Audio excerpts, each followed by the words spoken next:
Gente, eu tenho tanta coisa pra falar sobre esses episódios, especialmente esse último que saiu, esse episódio 21, que eu achei que fosse ser um arco de treinamento, mas não foi só isso, foi bem mais, foi muito mais do que isso. Então, vamos direto pro que interessa, que é o vídeo. Então, se inscrevam no canal, deem um like, compartilhem o vídeo, apertem o sininho para não perderem nenhum vídeo e vamos embora pra ação. Bom, gente, esses episódios de Undead Luck, que pra quem não conhece a história, é a história de uma garota com um azar extremamente grande, que mais tarde se revela um poder especial dela, que se junta a um cara que é imortal, e eles vão se juntar a uma organização que tem mais pessoas como eles, pessoas com esses poderes especiais, e a gente vai se aventurar nesse mundo, descobrindo mais pessoas com esses poderes, enfrentando inimigos, outras criaturas também, que tem sim, e descobrindo os mistérios por volta desse mundo, que tem, e são vários, e são de explodir a cabeça. Bom, esses últimos episódios foram meio que uma preparação para o que está por vir. Um confronto bem maior que vai vir. Principalmente contra esse Uma Outono. Eles encontraram ele. Mas bom, falando mais especificamente sobre os episódios, o 19 foi o seguinte: o livro que a Fuko tem familiaridade é aquele mangá shoujo que ela viu no primeiro episódio, cara. Foi o quê? Tipo, eu achava que ele podia ter importância, mas não esse tipo de importância. Ele tem muita importância na trama. E como é que é essa importância? Bom, é porque tem vários paralelos entre os acontecimentos do próprio anime, por assim dizendo, que eu vou exemplificar, com os acontecimentos que tem nesse mangá. Por exemplo, aquele evento que teve com os alienígenas chegando para tentar dominar o mundo e a juíza interviu. Bom, ele também acontece, só que não exatamente da mesma forma, mas acontece, tem um grande paralelo entre eles. A juíza explica que o script bruto, vamos dizer, o rascunho, a primeira versão do mangá, ele é extremamente importante porque pode revelar os próximos acontecimentos que estavam por vir. Então, a juíza quer que a Fuko e o Andy vão atrás do autor ou da autora. Eles não conhecem o sexo da pessoa, não sabem idade, como é que a pessoa é, o nome, nem nada. Eles só têm um codinome, assim. E é isso que eles têm, mais nada. E bom, ela quer que eles investiguem isso porque com isso podem antecipar o que está por vir. Mas bom, eles vão se preparar, vai todo mundo pra lá, vai a Mui, a Miko, que é a filha do Nico, o cientista, e até o Shen quer entrar pra participar no script. Eles vão criar um mangá pra poder conhecer essa autora ou autor. Eles não fazem ideia, mas bom. O Shen é dispensado na hora, porque a habilidade dele não seria muito útil não. Pobrezinho, eu só queria ajudar. Mas bom, até a juíza entra nesse meio todo e a Tatiana também, pra ajudar a Fuko, que o Andy pediu um equipamento, que são uns bracinhos pra ajudar.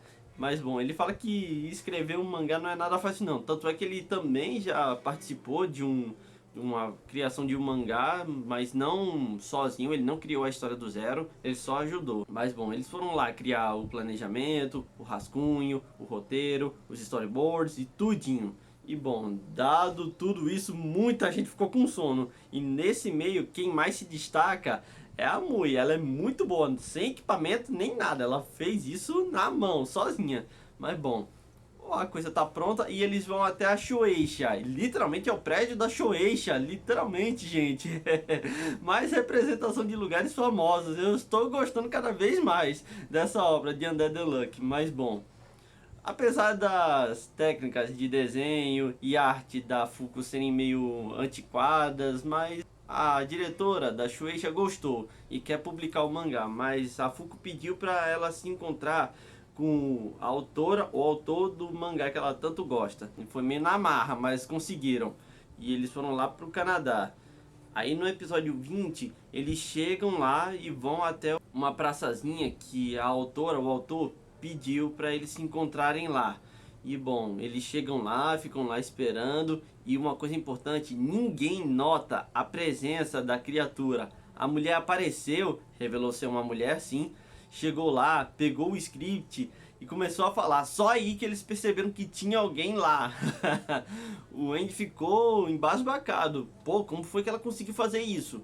E bom, tá aí a revelação que infelizmente eu não decorei o nome ou o codinome dessa criatura, dessa autora, e eu vou deixar aí na tela para vocês verem. Mas bom, eles vão lá conversando e falou que achou interessante. Na conversa que teve com o telefone para eles marcarem o lugar, ela disse que queria uma história interessante. Se fosse interessante, elas podiam se encontrar. E bom, ela já sabia que eles podiam ter um equipamento para chegar mais adiantado no lugar. E bom, tem coisa nessa história. E com certeza essa aí é a autora da história toda, basicamente. Mas bom, nesse meio todo também aparece o Uma Outono. E ela falou que se eles forem encontrar esse bicho, vão enfrentar ele, mas não tem força o bastante para poder vencê-lo. E bom, eles partem para o confronto mesmo assim. E o bicho é quase como se fosse uma aranha. Quase não, ele é uma aranha praticamente. Tem umas 8 patas lá. E o mais importante, quando ele acerta alguém, ele transforma essa pessoa em livros, literalmente. Mas bom, seguindo aí, o Andy e a Fuko tentam tudo que eles podem, mas não resolvem nada.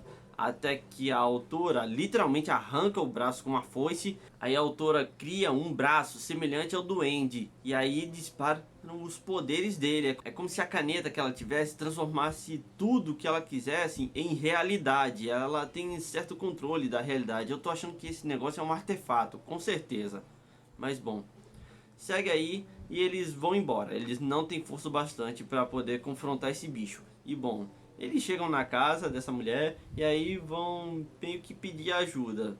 Porque apesar de não terem força, eles podem sim ficar mais fortes. Mas bom, é meio que uma iniciação a um arco de treinamento. E eles pedem até permissão da juíza. A mulher literalmente desenha o símbolo da Union lá com a caneta. E bom, eles vão lá conversando e eles querem ajuda. E bom, a juíza autoriza eles a treinarem com ela. Mas bom, segue aí e ela cria uma das patas do outono. E aí acerta o Andy e cria um livro gigante. Quando eu digo gigante, é gigante mesmo. Vai até acima da atmosfera de tanta coisa, tanta informação. Porque o Andy, como todo mundo já sabe, ele está vivo desde o início da criação, praticamente, desse mundo. Esse mundo foi destruído várias vezes e depois se reconstruiu e tudo mais. Mas bom, com tudo isso de informação, esse livro obviamente não vai dar para abrir, obviamente. Então o que que ela faz? Ela pega a alma da Fuko literalmente, com a ajuda de um artefato que é um catalisador de almas, retira do corpo e aí vai implantar a alma da Fuko nesse livro. E bom, deu certo. E nesse meio todo tem umas caras meio cartunescas. Foi bem engraçado. A comédia ainda continua muito boa. Eu tô gostando ainda mais. E bom, isso tudo acontece no episódio 21. Isso aí é só o início. Mas quando ela tá dentro do livro, aí começa a rever o passado do Andy. E bom, eles estão meio que num faroeste, bem dizendo. Eu não sei que ano, não diz o ano, data, local, nem nada. Mas eu creio que isso seja em Longing. Lembram daquela cidadezinha que teve com o caso do Uma Deterioração? Bom, eu creio que seja lá, só que muitos anos no passado. Mas bom, chega aí, a Fuko sem querer se mete numa confusãozinha e bom, ela quase morreu. Até que chega o Andy pra intervir. E bom, ele não vai reconhecer ela nem nada, porque ela não tá aí, ela não tava aí. Mas bom, chega também os camaradas do Andy, que ele tá meio que ajudando o pessoal por aí. Ele continua meio que sendo o mesmo Andy de sempre, um cara muito gente boa, que ajuda, mas não fala em nada do passado. Mas bom, dando prosseguimento, a Fuko meio que sem querer acaba esbarrando em uma das camaradas do Andy, mas felizmente o golpe do azar é leve. Cai só uma merdazinha de um pássaro que tava voando no cabelo da mulher. Eu juro que eu ri bastante com essa cena. Mas bom, e também ela tentou matar a Fuko por causa disso. Mas bom, pra escapar de morrer, ela fala que o Andy fica meio que pelado o tempo todo. Não vou negar isso. Que ele também tem uma numeração no peito. e um negócio de Dead, uma tatuagem de Dead no braço dele. Bom, todo mundo fica cético com isso, mas o Andy aceita. Até porque ele não se lembra de nada sobre o passado dele. Então ele aceita qualquer coisa que tenha informação sobre o passado dele. Mas bom, seguindo aí, ele vai até um barzinho nessa cidade de Longing, creio eu. Isso é só especulação minha, só pra deixar claro. Mas bom, eles chegam lá, vai bebendo, tem uma disputa de bebedeira, a mulher ganha e os outros morreram. Mas bom, eles perguntam como é que a Fuko sabe tanto sobre o Andy, como é que ela conhece ele tão bem, mas bom, ela tenta falar que ela é do futuro, que ela conhecia ele bem mais lá pra frente, e bom, eles ainda ficam céticos, então colocam um teste pra ela ver se é para ver se ela é verdadeira ou não. E bom, ela passa.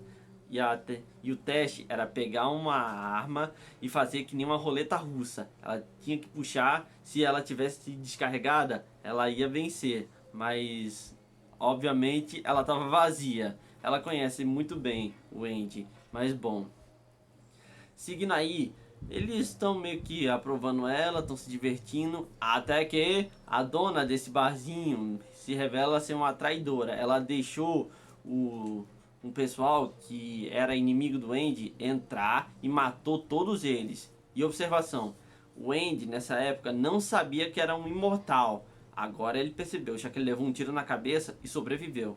Mas bom, a mulher revela que fez isso porque tinha um acordo.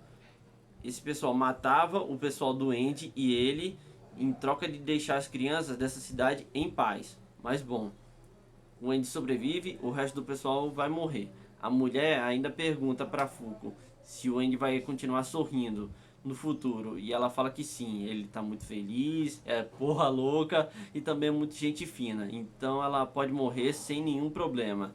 E bom, o Andy volta à vida e aí vai partir atrás dos caras. Ele pega uns dois machados e nessa época o cara não tinha tanta piedade assim não. Até porque ele não tinha memória. E outra coisa, ele tá muito mais parecido com o Victório. O cara não tem tanta piedade assim. Ele é bem cruel, ele é vingativo até. E eu tô gostando disso. Tanto é que ele chegou nos caras e esquartejou eles praticamente. A cena não mostra, mas eu não duvido nada que ele tenha mutilado cada um deles, só para fazer os caras sofrerem pelos amigos dele. E bom, segue aí o episódio, o Andy dá um enterro pro pessoal deles e a mulher meio que arrependida fala o seguinte: vocês podem fazer o que quiserem comigo, que eu aceito sem pestanejar. Aí o Andy fala: ó, você vai pegar essas garrafas e vai derramar no túmulo deles, todo dia sem falta, até o dia que você morrer. E a Fuka até fala que se você não desse algum tipo de punição, ela ia acabar com por causa dos erros que cometeu. Então você é bem gente fina. E ele falou que não é assim não, eu só não queria que ela morresse desnecessariamente. Eu só queria que ela sofresse, isso sim. Mas bom, tem um pequeno time skip aí de uns tempos, o tempo vai avançando, a Fuko vai se aventurando cada vez mais com o Andy do passado. E ela nota que nesse tempo todo muita gente morreu, ele não falou sobre o passado e também ele nunca sorriu, ele não sorri de jeito nenhum. Mas bom, chega o finalzinho do episódio e ela tá testando uns possíveis novos membros pra poder entrar na gangue. E bom, tem uma referenciazinha a Budweiser, a cerveja Budweiser tá aí, gente, cada vez melhor. E bom, ela vai conversar com o Andy após ele lá realizar a iniciação, ou teste de iniciação, e deu certo, os caras se ferraram, mas bom. Ela vai conversando com ele e aí ele pergunta: Fuko, pra você o que é morrer? Ele pergunta isso e porque ele fala: quando a pessoa morre, eu não tenho tanta certeza de como é que é isso, concretamente falando. Aí ela fala que a pessoa morre quando ela não é mais lembrada. E o que é verdade? Quando uma pessoa meio que morre, o resto da família, isso é meio que um paralelozinho que tem com o Dia de los Muertos, lá do México, onde as pessoas celebram os mortos. Eles celebram as memórias que eles tiveram, as coisas boas e tudo mais. É tipo aquele filme Viva, A Vida é uma Festa. Vocês já viram esse filme? É muito bom, por sinal. Lá, o protagonista vai para o mundo dos mortos e aí ele descobre que quando uma pessoa não lembra mais de uma pessoa morta, aí esse morto deixa de existir nesse mundo. O importante são as memórias nesse meio. E bom, a Fuko explica tudo isso pro Andy e aí ele se comove e aí finalmente sorri. Ela gosta desse sorriso, ela gostou dele.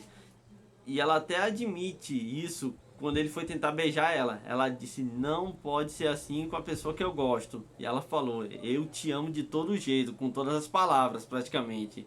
Mas ela vai desaparecer. Porque que ela vai ser transportada para um outro ponto importante na história do Andy. Em Washington, em um dia 14 de dezembro, eu creio, se eu não tiver enganado. Eu vou deixar a data correta aí na tela para vocês verem. Mas bom, ela chega lá e acaba o episódio assim, com o que vai acontecer nesse lugar. E bom, eu tô gostando. Acabou o episódio, eu tô gostando cada vez mais. Esse passado do Andy foi muito legal. Eu não dava nada, mas eu gostei muito, cara. Foi muito legal. E agora a gente só vai poder esperar o que vai acontecer daqui pra frente. E quem não tá assistindo, assista, a direção continua muito boa, a comédia ainda funciona muito bem e a história tá avançando de forma muito boa. Então é isso, gente. Fico por aqui. Se gostarem do vídeo, deem um like, compartilhem e eu vejo vocês no próximo vídeo.